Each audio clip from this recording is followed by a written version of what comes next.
Olá e bem-vindas e bem-vindos.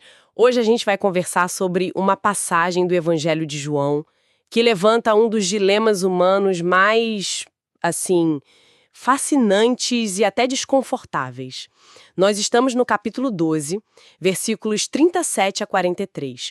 O cenário é o seguinte: Jesus passou todo o seu ministério público realizando sinais, curas, milagres, um poder que era, de fato, inegável.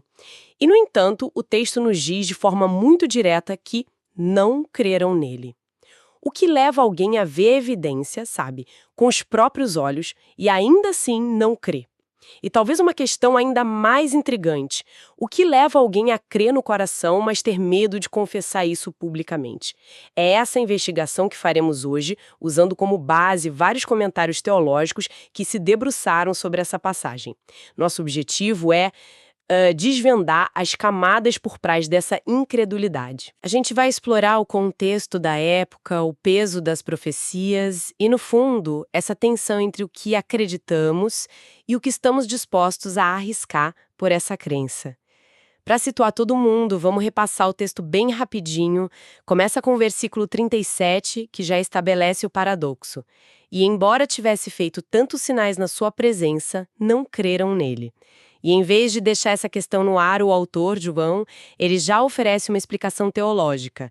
Ele cita duas profecias de Isaías. A primeira, de Isaías 53, pergunta quem realmente acreditou na mensagem. A segunda, que é bem mais forte, de Isaías 6, afirma que Deus cegou os olhos e endureceu o coração deles. Isso para que não se convertessem e fossem curados. E como se não bastasse, a passagem termina nos apresentando um terceiro grupo. Muitos dentre as próprias autoridades creram nele. Só que tinha um problema: eles não confessavam por medo de serem expulsos da sinagoga. O diagnóstico final do texto é cortante, porque amaram mais a glória dos homens do que a glória de Deus. Para a gente começar a desembrulhar isso, acho que é fundamental entender o momento, onde exatamente essa reflexão se encaixa na narrativa de João. Esse é um ponto central. O comentarista Hendrickson, por exemplo, ele aponta que este trecho funciona como uma espécie de epílogo do ministério público de Jesus. Um ponto de virada, então. Exato, um ponto de virada. É como se João pausasse a narrativa, olhasse para trás, para tudo que Jesus fez e ensinou, e fizesse uma avaliação teológica. Ele basicamente diz ao leitor: olha, antes da gente seguir para os eventos da paixão, a gente precisa entender por que a nação, em grande parte, o rejeitou, apesar de tudo que viram. É um balanço, quase. É um balanço, solene e explicativo. Essa pausa na narrativa é muito poderosa. E dentro dela, o medo de ser expulso da sinagoga é apresentado como um fator decisivo. A gente precisa entender a dimensão disso. Quão grave era essa ameaça? Era uma ameaça de proporções enormes. Algo que talvez hoje seja até difícil de dimensionar. Comentaristas como MacArthur e o D.A. Carson, eles são unânimes em afirmar que a expulsão da sinagoga era muito, mas muito mais do que uma sanção religiosa. Era algo além da religião. Sim, era uma espécie de morte social. A pessoa era completamente ostracizada. Ela perdia não apenas seu lugar na comunidade de fé, mas também suas conexões comerciais, sua rede de apoio social, sua identidade cívica. Nossa! Era ser transformada num pária. Então não era só uma questão de não poder mais ir ao culto. Era, na prática, ser cancelado da vida pública, de um jeito que afetava a própria sobrevivência. Exatamente. Isso muda completamente a percepção do medo que eles sentiam. Não era um receio qualquer. De forma alguma. E esse medo visceral nos leva direto ao conflito central que o texto diagnostica: o choque entre a glória dos homens e a glória de Deus. A Bíblia de Estudo MacArthur observa que a cultura daquela época era intensamente focada em honra, reputação pública, sabe? A imagem pública era tudo. Era de suma importância. Manter a posição, o status. E o que João nos mostra é que, para aqueles líderes, o valor dessa aprovação social pesou mais na balança do que a verdade que eles tinham reconhecido internamente. Certo. Com esse contexto bem estabelecido, vamos mergulhar na análise que os comentaristas fazem. O ponto de partida é esse paradoxo. Tantos sinais e mesmo assim incredulidade. Como as fontes lidam com isso? O que é fascinante é como todos eles expressam um senso de assombro com isso. Matthew Henry, por exemplo, descreve essa incredulidade como uma censura à natureza humana. O argumento dele é muito lógico. Ele diz: os sinais eram públicos, não foram feitos às escondidas. Eram diversos, mostrando o poder sobre a natureza, sobre doenças, até sobre a morte. Eram inegáveis, né? Eram inegáveis, tanto que nem os opositores conseguiam negar o fato. Só questionavam a fonte do poder.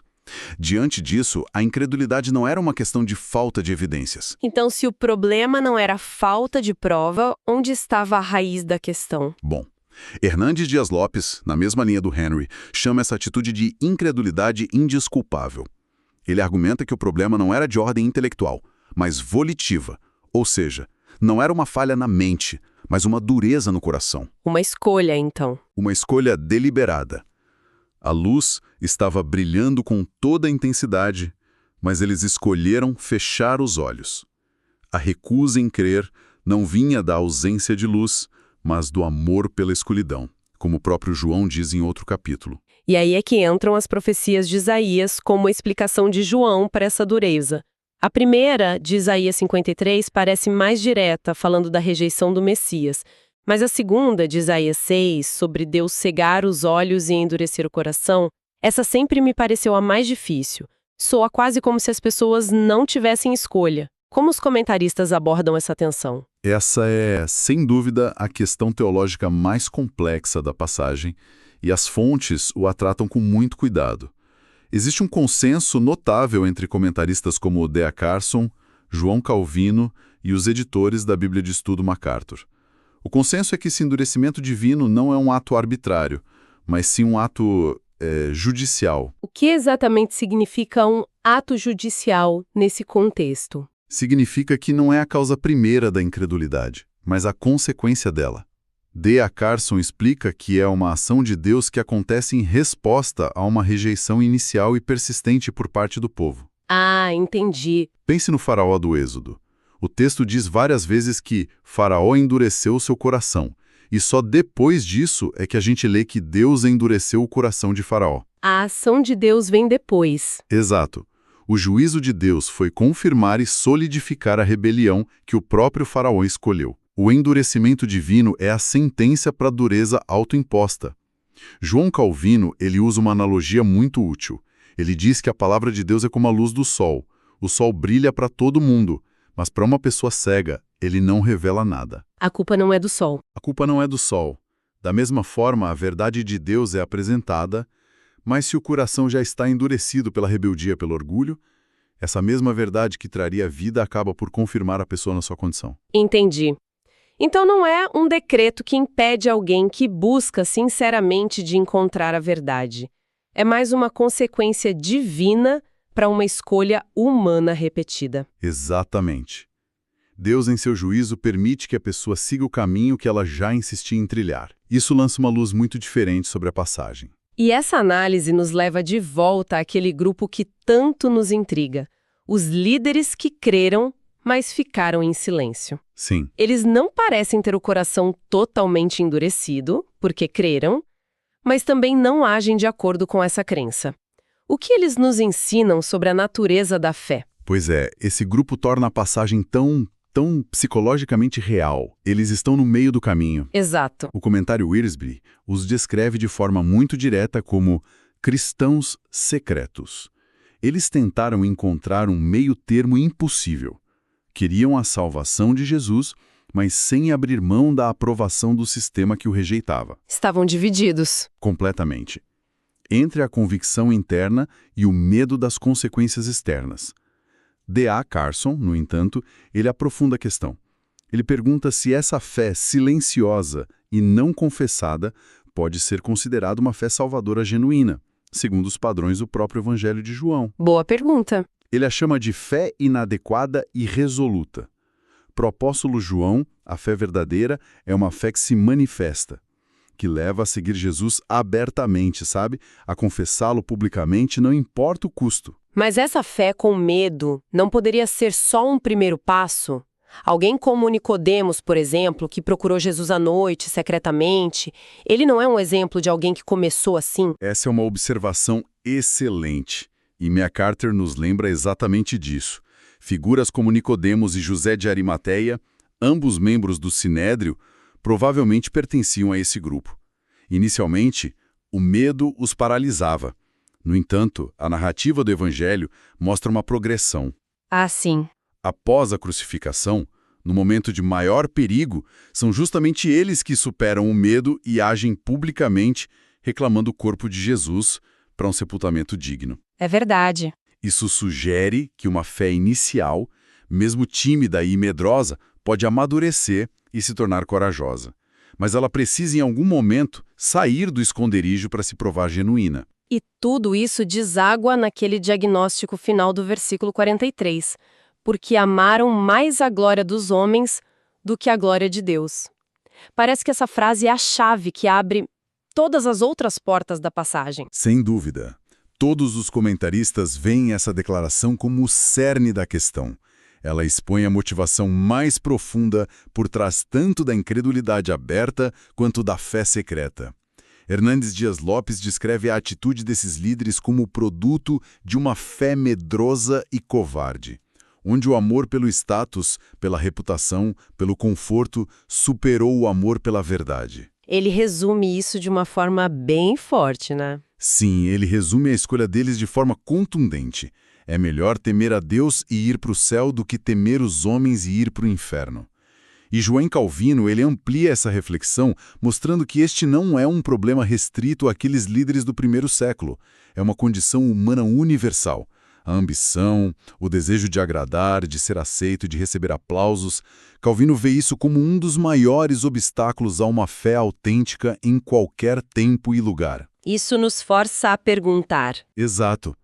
A passagem nos força a perguntar: o que ou quem nós mais desejamos glorificar com as nossas vidas?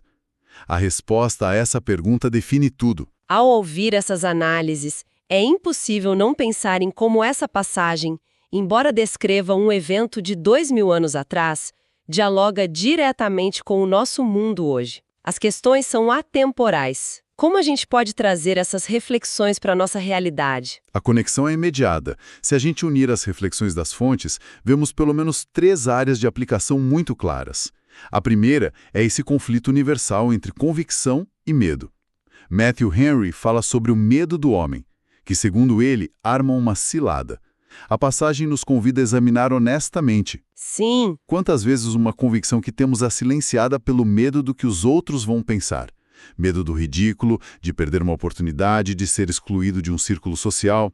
A pressão social é um fator muito poderoso. E a questão da fé que não se manifesta, a dos crentes secretos. Exato. A análise do D.A. Carson nos confronta com uma pergunta fundamental sobre a natureza da fé. A fé é só um consentimento intelectual, uma crença privada que a gente guarda para nós, ou, por sua própria natureza, ela exige um compromisso que transforma a nossa vida pública?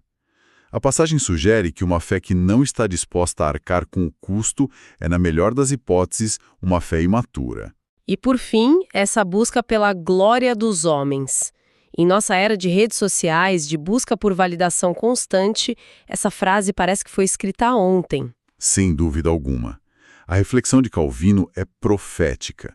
A busca por reconhecimento, por status, pela aprovação medida em curtidas, seguidores, elogios. Isso pode facilmente se tornar um motor de nossas vidas. E ofuscar o que realmente importa. Exatamente. Ofuscando a busca pela verdade e pela glória de Deus. A passagem funciona como um convite para um inventário das nossas motivações mais profundas. O que realmente nos move? O aplauso passageiro das pessoas ou a aprovação duradoura de Deus? Resumindo nossa conversa, então, a análise dessa passagem de João 12, com a ajuda dos comentaristas, nos revelou o doloroso paradoxo da incredulidade diante da evidência. Vimos que essa incredulidade é explicada teologicamente como um juízo divino que confirma a rejeição humana e que sua raiz mais profunda é uma escolha do coração, a decisão de amar e valorizar a aprovação dos homens acima da glória e da verdade de Deus. Foi uma análise muito profunda e esclarecedora. Muito obrigada. Eu que agradeço. E talvez, para encerrar, um pensamento final que emerge de todas essas fontes. Os comentários sugerem que a linha que separa o simples acordo intelectual com uma verdade e a fé transformadora que redefine uma vida é muitas vezes o medo do custo social. O medo do que vamos perder. O medo do que vamos perder se vivermos abertamente aquilo em que acreditamos. Isso deixa uma questão para nossa reflexão pessoal. De que maneira o nosso desejo pela aprovação humana pode estar hoje moldando não apenas nossas ações, mas talvez até mesmo as nossas convicções mais profundas? Um ponto excelente para refletirmos. Agradeço a todas e todos que nos acompanharam nesta análise aprofundada.